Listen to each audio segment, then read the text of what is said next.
Hello, hello, hello. I am Pastor Jamie Washington from Unity Fellowship Church of Baltimore, and I'm here with I'm Assistant Pastor Carla Johnson.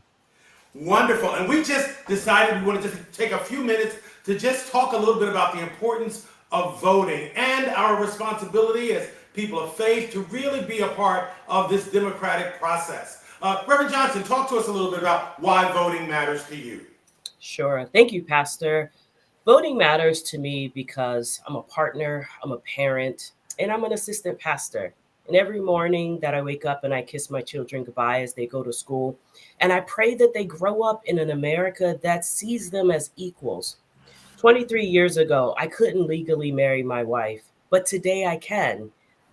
But rights aren't guaranteed, Pastor, unless we fight to protect them. Our family story, like yours, is a part of a larger narrative that hangs in the balance on election day.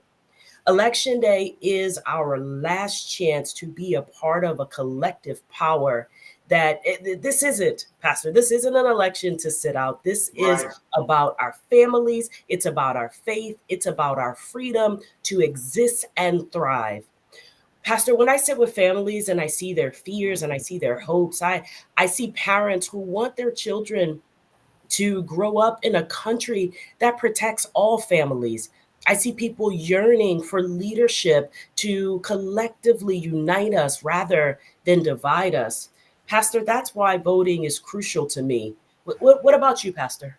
Well, so I appreciate so much you just kind of entering with history and legacy. So I'm a boomer, right? And so as we name all of the different roles that we get to play, part of why it matters so much to me is that I can trace back to the times when we were not allowed to vote. I can remember, particularly as black people, I can remember what my grandparents and great grandparents had to go through and to navigate in order to be seen and to be heard. Where it was laws and where it was governments and it was policies and practices that shut us out, that disconnected us from our humanity, that did not honor who we are. And so for me, growing up as a child of the 60s, where I got up and I said the Pledge of Allegiance to the red flag every morning as we started our class, and then every assembly sang the Star Spangled Banner. And so this, and to the republic for which it stands, one nation under God, indivisible, with liberty and justice for all, for me, was the cementing of my responsibility as a citizen.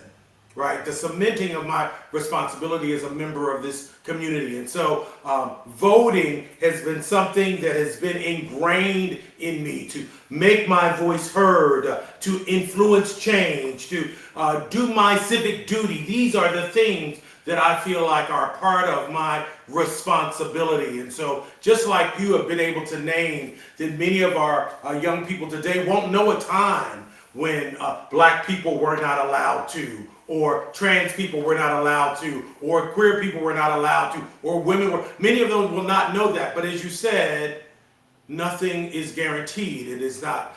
And that without participating in making our voice known, we don't help to create and shift a culture so that we can all matter. So again, I join you in the importance of us all getting out. And we're not saying in this space what your voice needs to be. We're saying that you do need to make your voice heard, and do that in an informed way. Keep in mind the world that you want to create for your children, your grandchildren, and beyond. And so, what do we want to say to them, Reverend Johnson?